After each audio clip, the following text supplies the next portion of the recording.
Batteries. In this topic we will be studying the commonly used cells and the batteries which we do in our day-to-day life. Now we know cells are basically they are individual units, but when they are connected in series they form batteries. Now the cells of the batteries which we use in our day-to-day life, they can be of three types: primary cells, secondary cells, or the third category is of fuel cells. Let us first study the primary cells. These are the cells which cannot be recharged again. Their electrolytes once used gets decomposed and they cannot be regenerated back. So they cannot be recharged again. Now they are of two types. The dry cells, the one which we use in our radios and torches, in transistors, in our normal, we can say the normal toys, which are called, which are available in three sizes in the market, A, AA and AAA, these are called the dry cells. The second category is of mercury cells, the button cells which we use in wristwatches or in electronic devices, in calculators and digital diaries, etc. Let us see first the dry cell. Dry cell gives a constant voltage, it gives a voltage output of 1.25 to 1.5 volt. Now in this the vessel is made up of zinc and therefore which acts as an anode, and in the center we have a graphite rod around which we are having packed manganese dioxide with charcoal. The electrolyte is ammonium chloride along with certain small amount of zinc chloride. Now the reaction involved in this are that the anode is of zinc vessel. It gets oxidized to zinc ions and releases 2 electrons. Now these electrons, after passing through the circuit, they comes back to the cathode, where a manganese dioxide in the presence of ammonium ion accepts these electrons and get reduced from +4 state to +3 state and forms Mn2O3. The ammonium ion gets consumed in this and they gets converted to ammonia and water is formed in this. If we add these two reactions, electrons gets cancelled and this is what is the overall reaction is.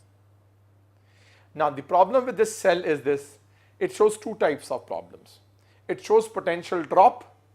The voltage output keep on decreasing the moment you start using it. The reason is because the main charge carried between the cathode and the anode, which is the ammonium ion, its concentration starts decreasing, because as soon as you start using it, its concentration starts decreasing. So therefore the potential output is never constant, and that is why we cannot use these types of cells in the electronic devices, because they need constant voltage output. The second problem with this is that since water is produced in the reaction and the zinc vessel gets corroded by the continuous use of it, it might be if these cells are left out in the appliances, the electrolyte along with the water gets leaked out in the appliances and they can damage your appliances. So these are the two problems we faces normally, and that is why normally nowadays in the market we get dry cells which are having an outer, again a protective covering which protects them from the leakage, and that is why they are called leak proof cells. So these are your dry cells. From here we actually got the basic idea that why these cells were showing the potential drop, because their main electrolyte was getting consumed in the reaction and it was not again being reformed or again actually being formed during the reaction. This was corrected in the mercury cell, button cell. Now let us see the mercury cell, the second type of the primary cell which we have, which gives a constant voltage output. See, mercury cells gives a constant voltage output of 1.35 volt, and their constant voltage comes out till all of the electrolyte in these cells gets consumed. Now these cells again are made up of the vessels of zinc.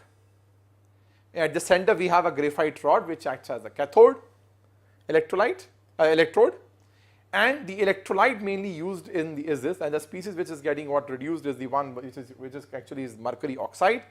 And the main electrolyte between cathode and the anode is the alkalis, either NaOH or KOH, and the main charge carrier are your OH minus ions.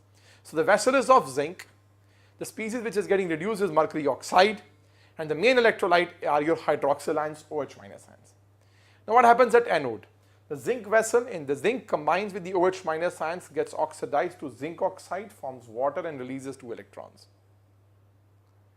Now these electrons from the circuit enters into the cathode, where mercury oxide accepts these electrons in presence of these water formed, gets reduced to mercury and forms the OH minus ions back.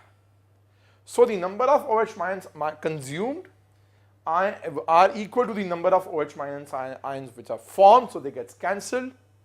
The water formed and water consumed are again same, and the electrons produced and electron consumed are again the same, they get cancelled. So the overall reaction comes out to be zinc reacting with mercury oxide, forming zinc oxide and mercury.